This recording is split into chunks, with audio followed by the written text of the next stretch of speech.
Welcome to Special Stage and welcome to the Motorsport News Circuit Rally Championship. We are 3 rounds in and here we are in Corby at Rockingham. These speedway banked circuits are known for having 4 turns. Well, today rallying arrives on the tarmac, so there'll be a few more turns than that. And also last year, this is where the championship fights started to emerge. We started to see the names that will be fighting for that title by the end of the season. So it's all eyes on the tarmac out here, which with weather like this will be fast for 2 days of competitive rallying. Round 3 is go. So it's a mix of new and old faces this weekend. Names like Swift, Quigley and Edwards starting to look like our championship contenders already. As we go into round 3, the Rockingham stages organised by Middlesex County Automobile Club and Tame Motor Club. But of course, those overall results and that leaderboard starting to take shape could take a shake-up from some of the non-championship crews on the entry this weekend. On to the first few stages then, and it will be the early lead for Rhys Yates and Tom Woodburn. They open out a significant margin as well in that place, but of course they wouldn't be registered for the championship. For them, this weekend was all about having fun and that result. Here we go then, Rhys. We know you go well here.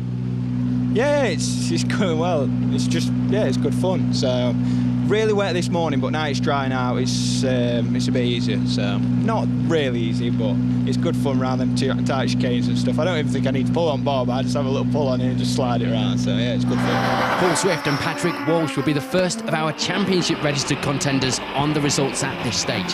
They were happy with second place, and they had no reason not to be either. There's lots of fighting talk today, slogging it out, flat out. Are you partaking? We're just trying to get round, Paul. Yeah. No, we're really happy with this morning. We went out with the right tyres on.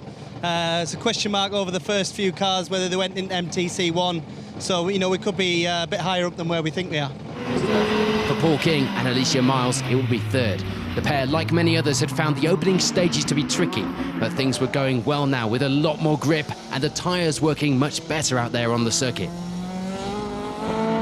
It's just flat out there, isn't it? Yeah, it's a lot better now, and now it's dried out. It's gets some grip, tyres are working. Enjoyed that one. Yeah? Yeah, it's very good, very good. So where's your fight this afternoon then, going into day 2? I think we're 4th at the moment. There's a couple of guys round us within 2 or 3 seconds, so it's just a case of slogging it out with those guys. Good stuff, cheers. Bruce Edwards and Jim Smith were having a little trouble with the gear shift towards the end of the loop.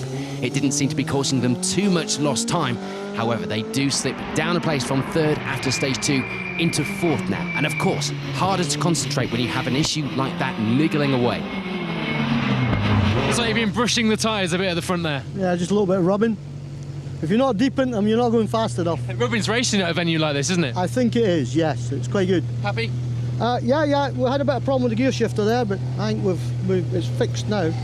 So we didn't seem to drop any time because of it, so it's good. Cheers. Alan Kirkcaldy and Cameron Fair would make a wrong tyre choice on the early stages, but they corrected them later in the loops, starting to set some good times as a result, moving their way up to 5th place now. How's it going, Alan? Yeah, good so far. This morning the stages were really slippy, wrong tyre choice, so got to try and make up for it now. Yeah.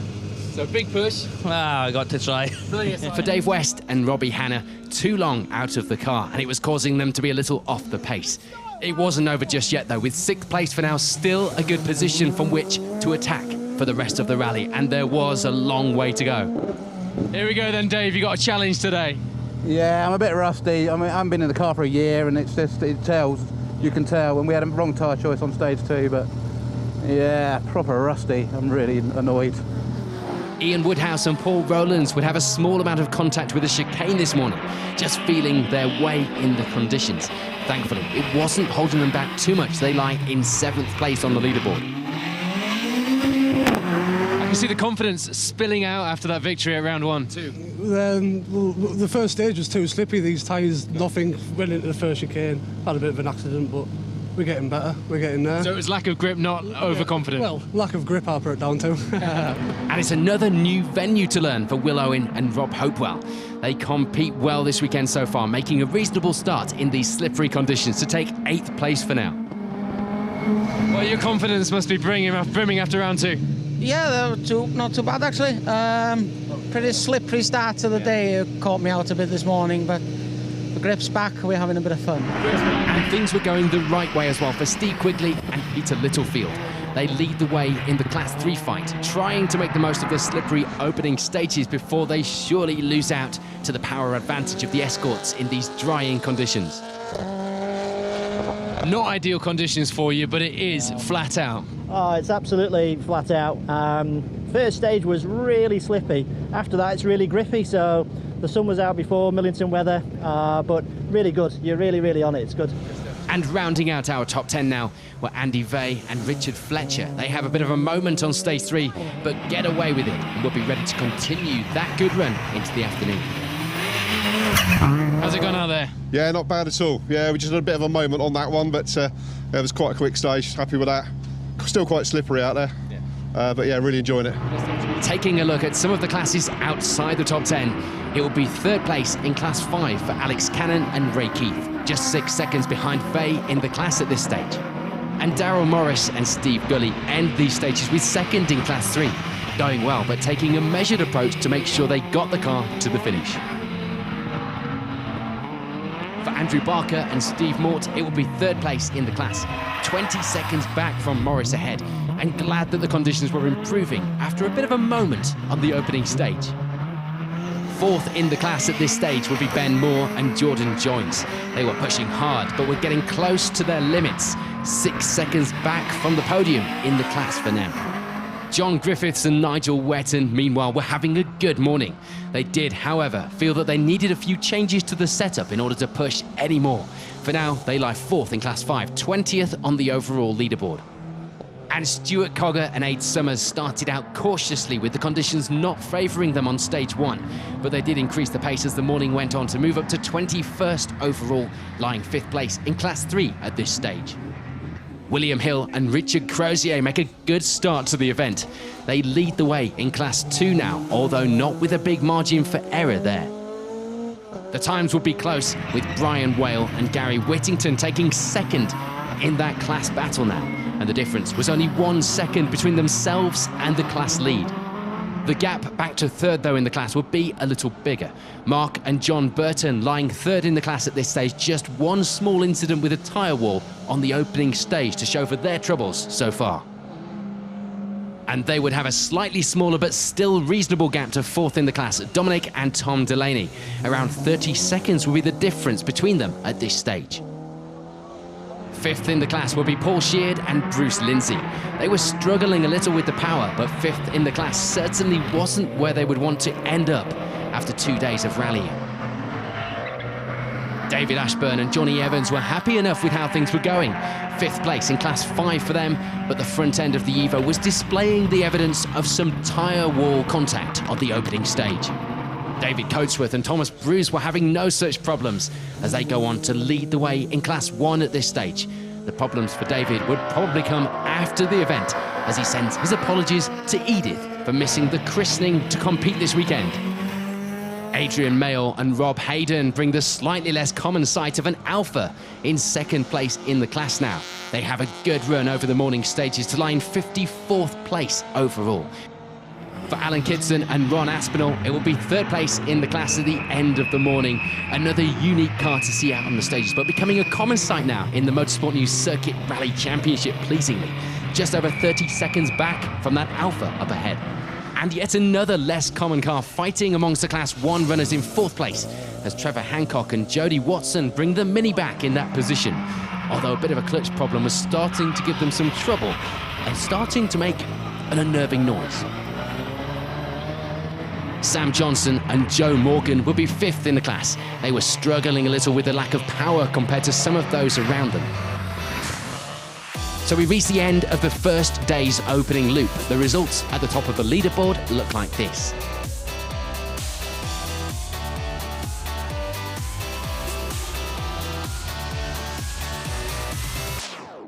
As you've seen, the Motorsport News Circuit Rally Championship is a great way to get out and have a go at rallying. And one man that's helping people to do that with no less than a 3-car team at most of these events is John Goff from Rally Me. Now, tell me what Rally Me stands for to begin with, John, because that sort of explains why you're here. Well, the name in itself, Paul, but basically we used to be rally school, as you knew, and every time people come on a course, they said, well, that was great, what do we do next? So it was a way of getting people out. As you know, our cars are more affordable. We don't go to the top-end jobs, and we make it so people can afford to put the foot in the water and start get them out there in the sport. So that's what it's all about. And Rally Me is rally made easy. Now, you've got old drivers, young drivers, first-time drivers, lady drivers on your team.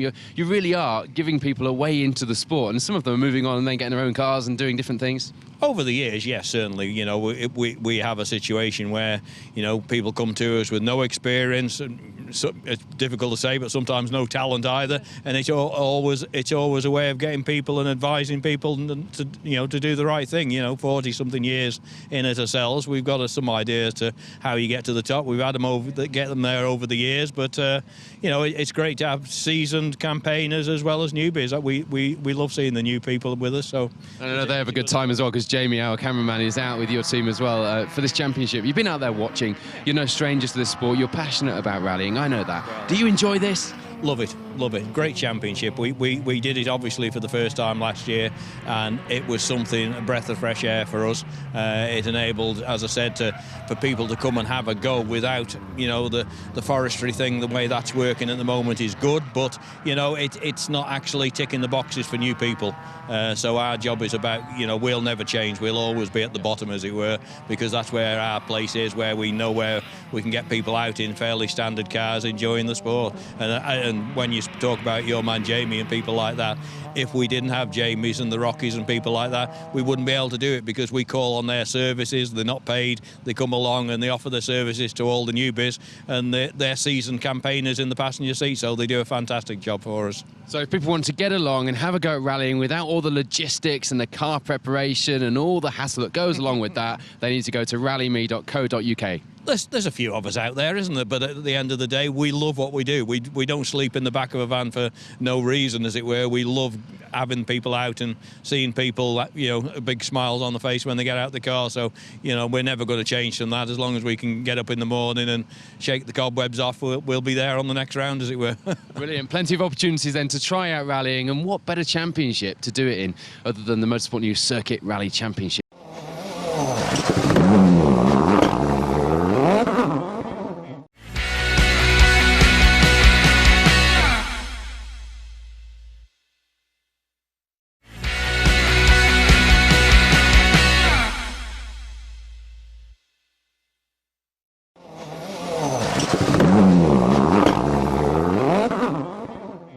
On to the next couple of stages then, and unfortunately we'd lose the final stage of the day due to the curfew at the circuit. But that still gave the crews 2 stages going into the dark to fight for those positions. There still wouldn't be any change at the top though, despite those battles. Reshapes and Tom Woodburn convincingly continuing to lead the way, extending their advantage a little as well. But an incident with a chicane would mean a late night for the team repairing the car, ready for day 2. Just went to the right, we went to the left and went flying into the tyre wall, which is annoying. So, but end of day 1 though, you've got a healthy lead, so hopefully we didn't lose that much time. And hopefully we can get it sorted for tomorrow. So see you tomorrow. There will be change in some of the other positions though, as Paul King and Alicia Miles move up the results now and into 2nd place. They of course now lead the way in Class 4. This change didn't make too much difference to Paul Swift and Patrick Walsh. They may now be in 3rd place overall, but as far as the championship was concerned, this was prime position going into day 2 for some maximum points. Turn acute right. And long 3 left. Continue to a 200, tightens the turn acute left. Turn acute arrow, arrow, arrow, arrow. Turn acute left on this arrow. Into square right. Square right. And 1 left, 9 right. 9 right. And split, keep left 200, keep left 200. Chicane, left entry. Square right, square left. End of day 1, you've probably fighting as hard as you can, aren't you? Yeah, we're having a good push there.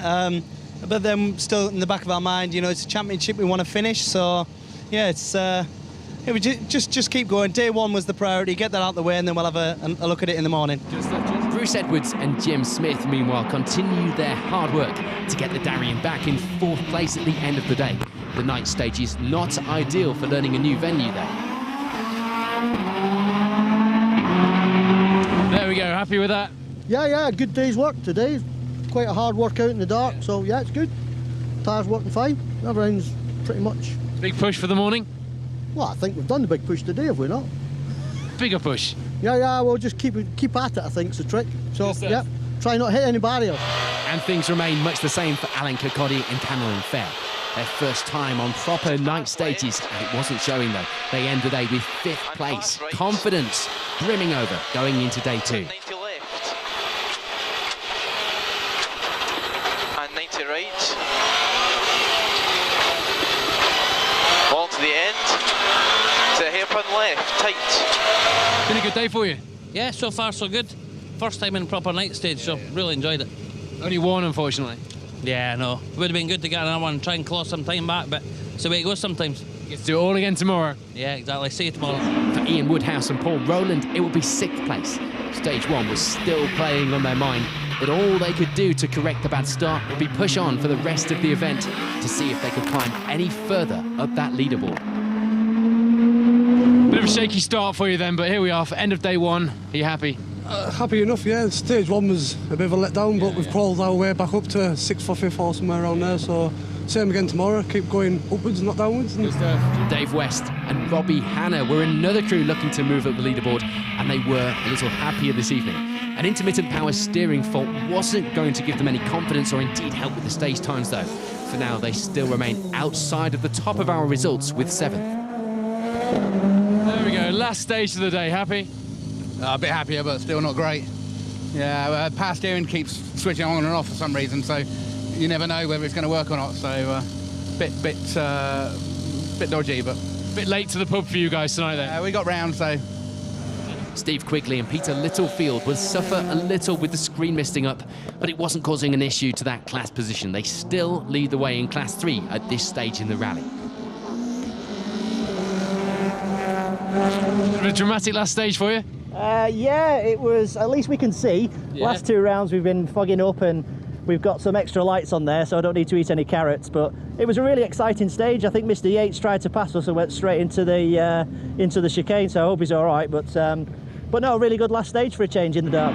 Will Owen and Rob Hopewell will be struggling a little. After just about getting used to the new venue in the daylight here at Rockingham, now they had to do it all again in the dark.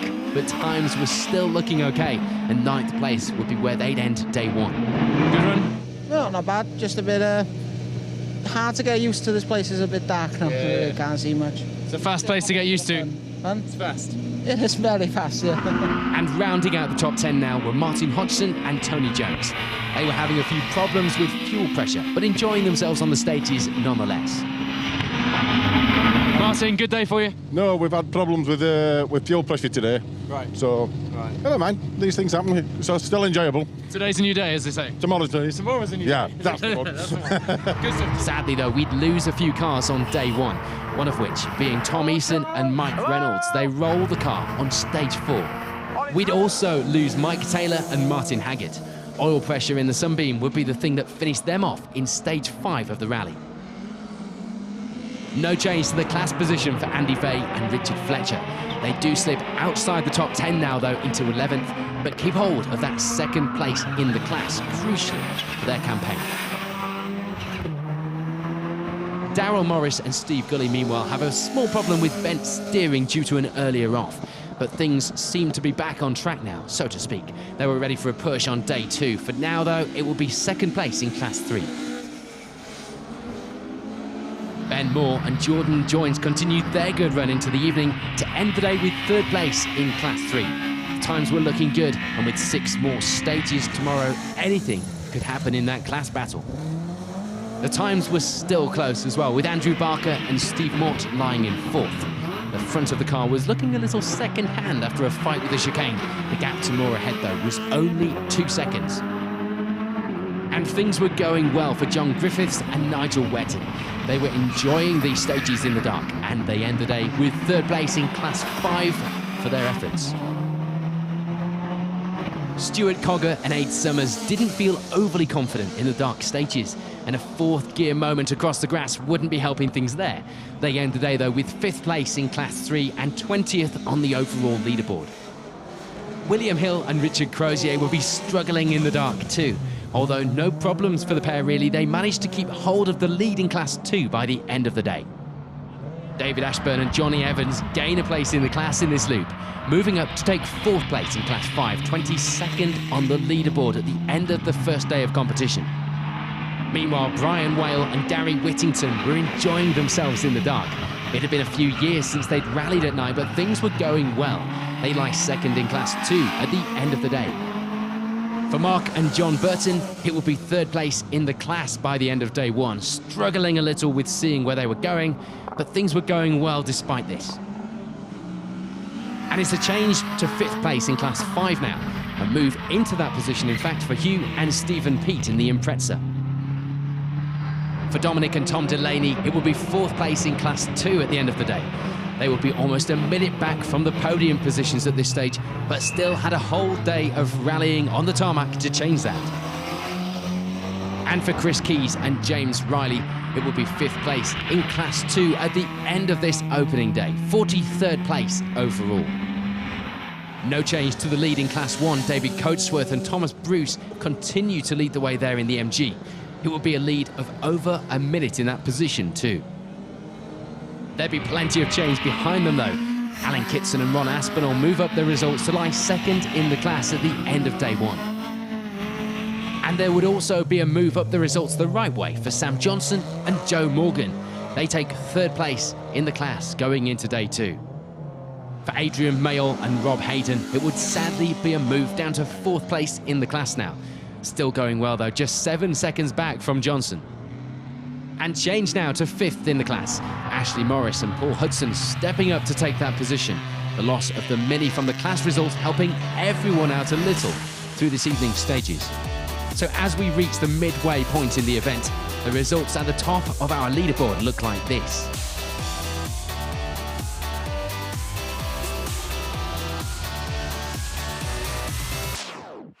Well, the end of day 1 and Rockingham has thrown up some drama, and it's going to be a late night for Rhys Yates' team, of course, because he's got to get that car fixed for tomorrow. The question is, will Paul Swift be able to fight his fighting instinct and not push for the win tomorrow and just keep his eyes on the championship?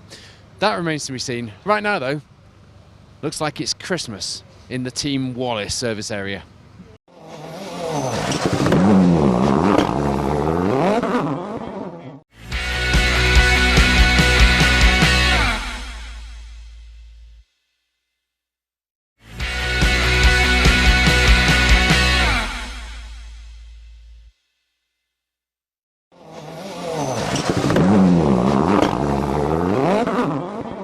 Well, as we've mentioned already in the programme, it's a 2-day event here at Rockingham, which takes an awful lot of organising and managing as well over those 2 days. I'm joined by Steve Spooner, who's given me a very nice Middlesex County Automobile Club hat. Welcome. You guys have put a lot of work into this event, haven't you? We have. It takes months of work. In fact, you start work pretty much after the previous one.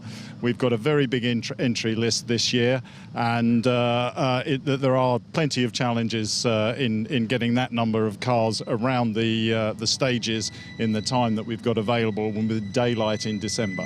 The weather's been much kinder to you this year. Last year you had all sorts of wind problems with things blowing around on the stage, but this year it's very much been a case of trying to recover problems and get as much stage mileage in. Yeah, last year we had huge heavy bales blowing themselves around and changing the course at will, but this year it's been better. A bit of frost, had a few problems with competitors running into the stage scenery, but we have to live with that and try and get everything done as quickly as possible.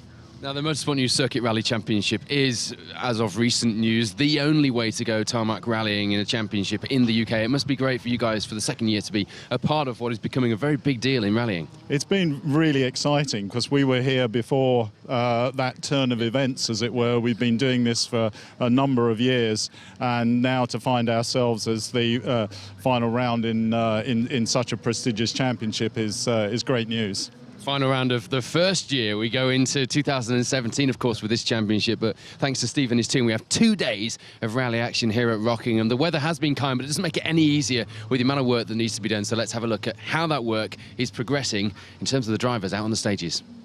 Well, here we go for day 2 then here at Rockingham. The crowds are outlining the stages. We've got glorious weather out there for a big push on the tarmac. Rhys Yates has got the car sorted. He's back out in the lead. And are you telling me that Paul Swift is not going to take advantage as much as he can of this dry tarmac and put a push on that yellow Fiesta? Of course he is, but he is looking at the championship at this stage. We've got new names in the leaderboard today as well, because as well as a 2-day event at Rockingham, we also have single-day entries, so look out for those throughout the day. But as you can hear, the action is already underway on the stages, so let's join it right now and see how things are going. On to day 2 then, and with the car repaired, it will be no change at the top for Rhys Yates and Tom Woodburn. They continue where they'd left off, leading the way and indeed extending that advantage to over 2 minutes now. Out in front, Rhys, and having fun by the looks of it. Yeah, it's good fun. A bit slippy this morning, but now it's dried out a bit. It's still slippy around there, just sun's not getting onto it. But it's good life, just smiling all the way around. So yeah. Once again, there will be change in the rest of the positions at the top. This morning would now see Bruce Edwards and Jim Smith taking up the best of the rest. 2nd place overall. Although a small error would see him gather some tape towards the end of the opening stage of the day. Less havoc for Edwards than it would be for those following him on the stage. Causing some commotion this morning with your tape. Yeah, just minor bit of stage furniture got in the way. Shouldn't have put it there. Everything all right? Yeah, everything's fantastic. Tyres are just amazing. So, yeah, it was just a bit of slide early on in the ice, but still set a good time and then caused the chaos for everyone behind us. So, yeah. Hey, if it caused anybody any drama, I'm sorry. Things were going well for Alan Kirkcaldy and Cameron Fair. They move up to take the first of the podium places in the results now, and they were having a good day. A small brush with a chicane was about all they had to report, and at least it showed that they were trying. I'm surprised to see tyre marks on the wheel arch, because you're threading this thing through those chicanes so immaculately. Yeah, somebody had knocked one across earlier on and we just clipped it, so these things happen. Changes every time you go around there. Yeah, you seem to be having fun out there. Oh, loving it. So for Paul Swift and Patrick Walsh, it would now be 2nd in our championship battle. The lead there now handed over to Bruce Edwards. Points would still be good though with this finish, but he would of course be looking for that 25 seconds back in the final loop of the event. Still in that fight? Yeah, we're in amongst it. I think we were maybe too soft on the tyres this morning. Gone a lot harder now, but had a big push on that one, so we'll see how we get on. Paul King and Alicia Miles were struggling a little. Nothing in particular, just losing out on the times. They slipped back down the overall results into 5th. You're still fighting? Oh, still fighting. We seem to be going backwards though, but yeah, we're still keeping it going. Sideways from where I'm standing. And Ian Woodhouse and Paul Rowland start the day much the same as the previous day. Struggling with the opening stage once again, but things started to improve and the pair end this loop with 6th place overall. Is this harder work than you were expecting? It is hard, yeah. First stage was like the first stage yesterday. Absolute terrible, but we're getting there. We're climbing back up, so keep going and job's right. The problem's all but sorted. There wouldn't be much change for David West and Robbie Hanna. They wanted to be inside the top 5, of course, but that wasn't happening just yet. For now, it would be 7th, but they didn't seem to be able to make up any time at this stage. Taking it nice and steady this morning. We're trying to catch up a bit of time so we can get back in the top sort of 5, but I don't think it's going to happen. So we just push and see what happens. But Steve Quigley and Peter Littlefield would have a small issue on the opening stage after Bruce Edwards took the tape out. But with the issue resolved, the times were still looking good. They end this loop with 8th place overall, and of course in the lead of Class 3. There we go, Steve. What can you do today? Just keep it to the finish, really, to be honest. It's nice and dry. Millington Power and John Hodson just overtook us on the straight there, so you can just see the horsepower difference. But no, enjoying it. We had a bit of a drama on the first stage, but it's been all sorted out. Organisers done a great job. So yeah, get it to the finish. Andy Vey and Richard Fletcher make their way back into the top 10 now, 9th place to be exact. And they'd continue to hold on to that 2nd place in Class 5 with this position. Happy out there? Yeah, oh, hang on, lost my intercom. Yeah, very good. Yeah, I love that one. Yeah, nice and dry now, getting some speed on. And hopefully we're going to stay in the top 10. For Martin Hodgson and Tony Jones, it will be 10th. The car was now showing signs of how hard they were pushing, and in this case, going beyond the limits. Perhaps a little too quickly. We're having fun. Yeah, it's nice out. Now it's dried out, we've got lots of grip, it's great fun. What was that then? That would I tell you, or a lot of them. Frustratingly for that championship campaign, we'd lose Paul Sheard and Bruce Lindsay. They pull over on stage 7 with a crank sensor problem on the Mazda. Paul, we knew you had some problems with the car yesterday. It was too much for it today. Yeah, it's a bit of nothing really. It was the trigger wheel on the bottom pulley, that the exciter ring that works the crank sensor. So a bit of an Achilles heel. That's where we went out at Brands. So we'll modify that and mend it, and we'll get back keener than ever at Brands. I'm sure MX5 fans watching the show will be nodding much more vigorously than I do, but it's broken is the top and bottom. But you're going to be back and fighting, that's the main thing. Definitely, 100%. Looking forward to Brands and looking forward to the rest of the championship. What about this new car that Paul O'Neill had out at Alton? Can we see that back out? Yeah, we're going to get Paul back out. That was an unfortunate one. Yeah, it's work in progress. I'll probably do some testing with it and make sure it's sweet for when Paul does get back out, because he's such a good peddler. He'd got get a real good result, and with Jack as well, it'd have been sensational. So I think they'd have been sneaked into the top 20 even at Alton Park. So yeah, really look forward to getting them back out. And for Darryl Morris and Steve Gully, things were still going as planned. They did have a few small moments in the stages, but they keep things going to lie second in Class 3. For John Griffiths and Nigel Wetton, it will be third place in Class 5. Things were still going well for the Subaru pair, though, as they go into the final stages of the event, hoping that they could keep things together and keep this position in the bag. Ben Moore and Jordan Joynes, meanwhile, will be happy with their pace, putting in some great times in the class now. They still lie in third place, 17th on the overall leaderboard. And things were still going okay as well for Andrew Barker and Steve Mort. Fourth place in Class 3 for the pair at this stage in the event, and just 3 seconds back from Moore. There will be no change to the Class 2 lead as William Hill and Richard Crozier continue to lead the way there. The tyre choice a lot better through these stages. And there'll be no change for Stuart Cogger and Aid Summers. They reached this point in the rally still holding on to their 5th place in Class 3. A problem-free run as well for Brian Whale and Gary Whittington. They still continue to put in some good times to lie second in Class 2. A little way off the lead, but holding a good advantage in that place. And for Mark and John Burton, it will be third in the class. Second place looked out of reach, but they'd be there to pick up the pieces if anything went wrong up ahead. For Dominic and Tom Delaney, meanwhile, it will be 4th place in Class 2 at this stage. The gap to Burton up ahead was around a minute, so that may be a little bit too much to expect through these final 3 stages. But anything goes in the Motorsport News Circuit Rally Championship. We've seen it before, we'll see it again. We might just see it today. For Chris Keys and James Riley, it will be 5th place in Class 2, some 44 seconds back from Delaney up ahead. No change, though, for David Coatsworth and Thomas Bruce in the Class 1 results. They lead the way in the class with a good advantage. And for Daniel and David Edgar, it will be a move to 4th in Class 5 now. The Subaru pair gaining some valuable time on this morning's stages. Alan Kitson and Ron Aspinall continued their good run to hold on to 2nd place in Class 1 for now. They were starting to gain a small advantage as well in their position. For Adrian Mayle and Rob Hayden, they've been gaining back some time to take 3rd place in the class now, as well as 52nd on the overall leaderboard. Things going the right way through the afternoon. And for Sam Johnson and Joe Morgan, it will be a further 46 seconds back from Mayle as they lie 4th place in the class, 53rd on the leaderboard. There'd be no change in 5th place in the class though. Ashley Morris, Paul Hudson continuing to hold on to that position.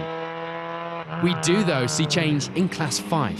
5th place in the class would now belong to John Clayton and Warren McKinley. The Sierra, a more unusual sight out on the stages, but a welcomed one. And we caught up with the pair for a chat in service. But before that, here's a reminder of how the results looked at the end of Stage 9.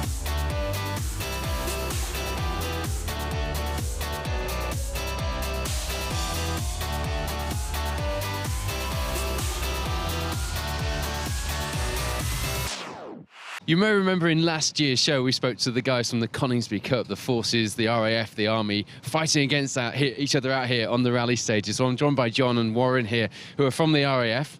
And you got that right, haven't I? Nearly. I'm ex-RAF, Warren's ex-Army. Okay, so both then, and you guys are competing in this Sierra, having a lot of fun out there, but there's a serious message to what you're doing. Very much so. I approached Team Brit originally, British Racing Injured Troops, to see if they had anybody who would like to try out rallying. And Warren was put forward, and so it's his first experience in the car. It's actually gone extremely well.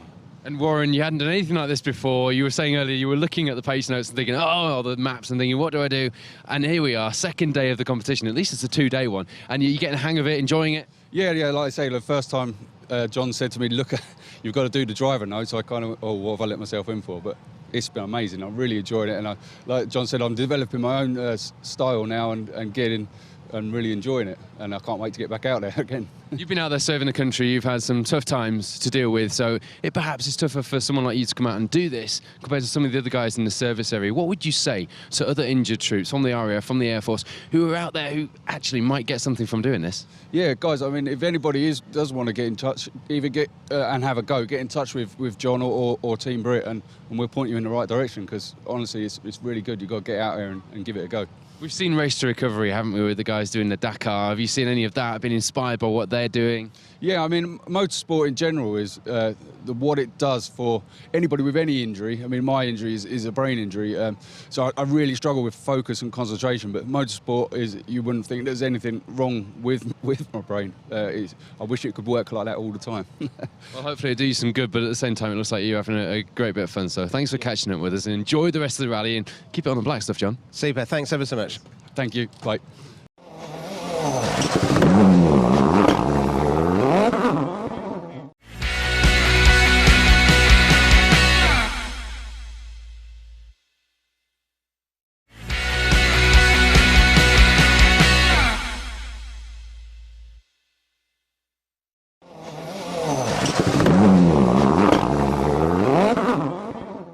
On to the final stages of the rally then, and unfortunately the Sierra pair don't manage to hold on to their class position. Instead, 5th in Class 5 would go to Cliff Rook and Marta Kilmer-Tamala at the end of the rally. There'd be no change for Ashley Morris and Paul Hudson though. They take 5th place in Class 1 by the end of the rally, after holding on to it for some time. For Sam Johnson and Joe Morgan, it will be 4th place in Class 1. Not quite as high as they had been, or had been hoping for surely, but still a good result for the pair's championship hopes.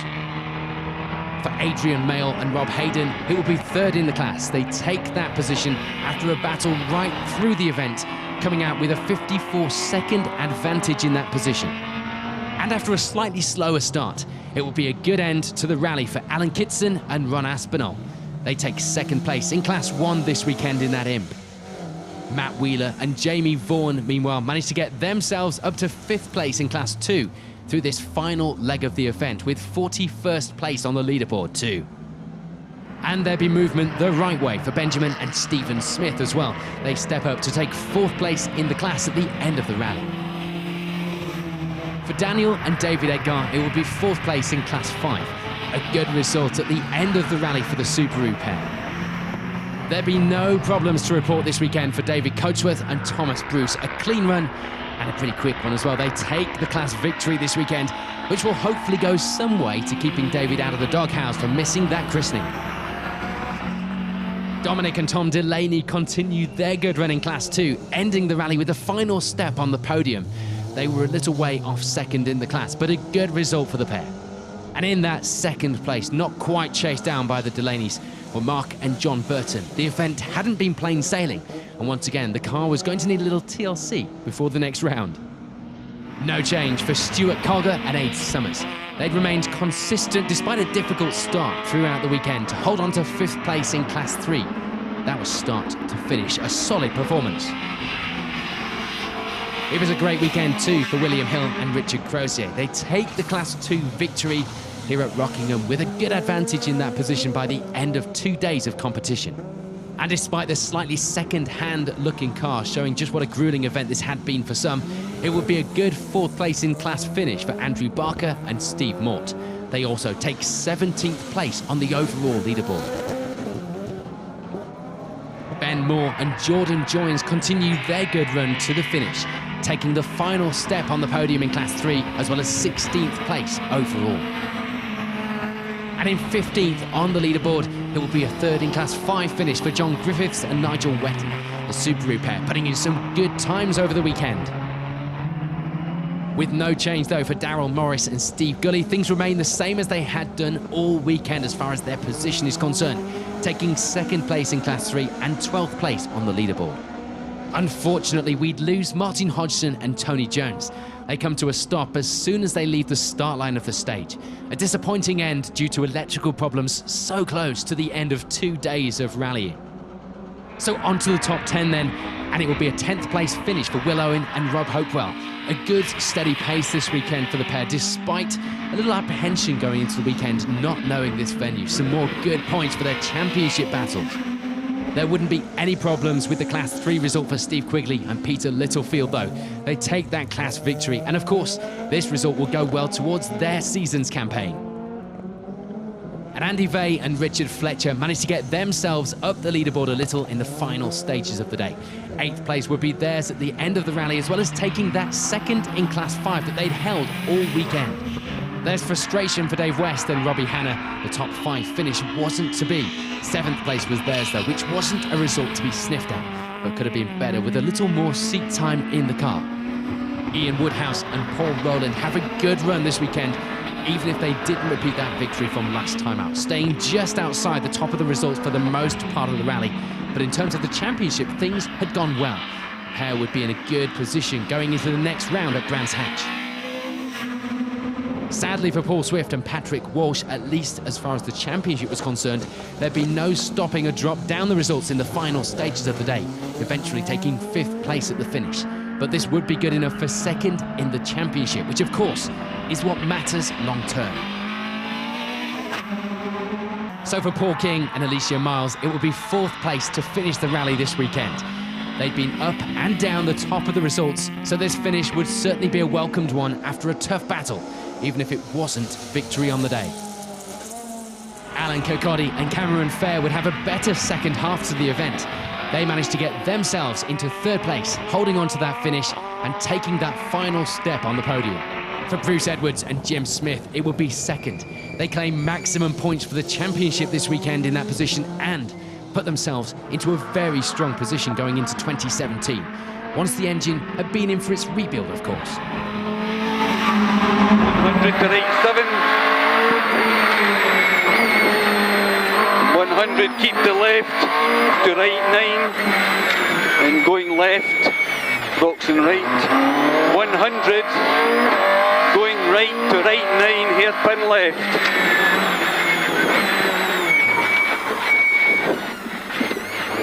Right 9 finished. But that means that there'd be no change at the top. We're right where we started. Rhys Yates and Tom Woodburn, after a convincing performance here on a one-day event last year, take the victory this year. Yates' first overall rally win, hopefully, and you have to say surely, not his last. They end the rally with almost 3 minutes of an advantage. So before we chat to our winners here at Rockingham, here's a reminder of the final overall results this weekend.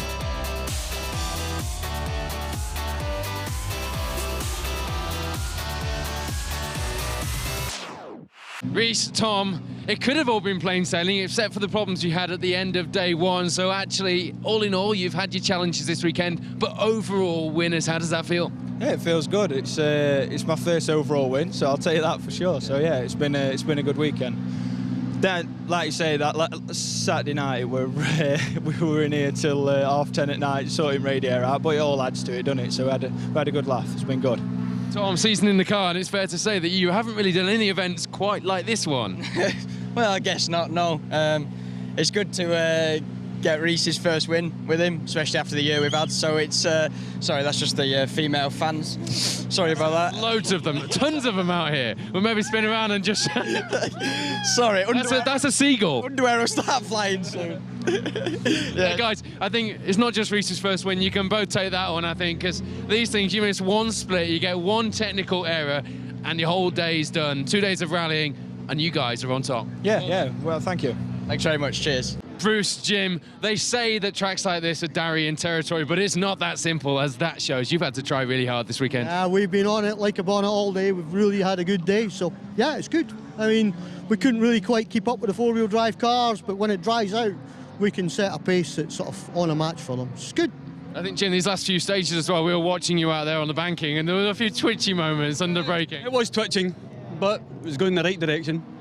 And it's a great result for the championship, of course. That leaves you in a very strong position going over Christmas. Absolutely. I'm not doing Brands Hatch. The engine's going back to Millington's. It's out of hours, so this was its last hurrah. So I think we'll try and get to Snetterton in the new year, and we'll take it all back up then. And a hoorah it was indeed. Well done, guys. Second place. Yeah. No, cheers. Alan Cameron, that is how you do it. You've had some tough competition this weekend, and at times you were pushing so hard. Yeah, we had an awesome event. We tried to take time out of Bruce, but it's like a racing car, and the weight difference in it as well. But no, very happy. A lot of Scotsmen on the podium here, so it's even better. This is Scottish takeover down here in Northampton. Cameron, good event to be alongside him. Out here, it is so quick. Yeah, it's a really good venue, and just a good weekend, and quite happy with how we got on, and yeah, can't ask for much more really. I, for one, and probably people watching at home, and I know the championship organisers are hoping that this is a signal of intent, and we can see you out for, you've already done a few rounds already. Can we see you out there on the leaderboard in the championship? Yeah, well, they asked me about doing Snetterton, so we'll look at it and see. The engine needs to go back for a rebuild now, so we'll see when that's back and then take it from there. There's going to be some busy engine rebuilders over Christmas. Guys, well done. Thank you.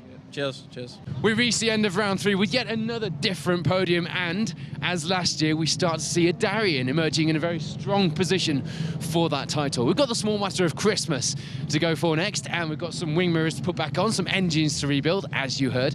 And we'll be back out of Brands Hatch, and I hope you will be too. Get along if you can to a round of the Motorsport News Circuit Rally Championship. For now, thank you for watching Special Stage, and have a fantastic Christmas.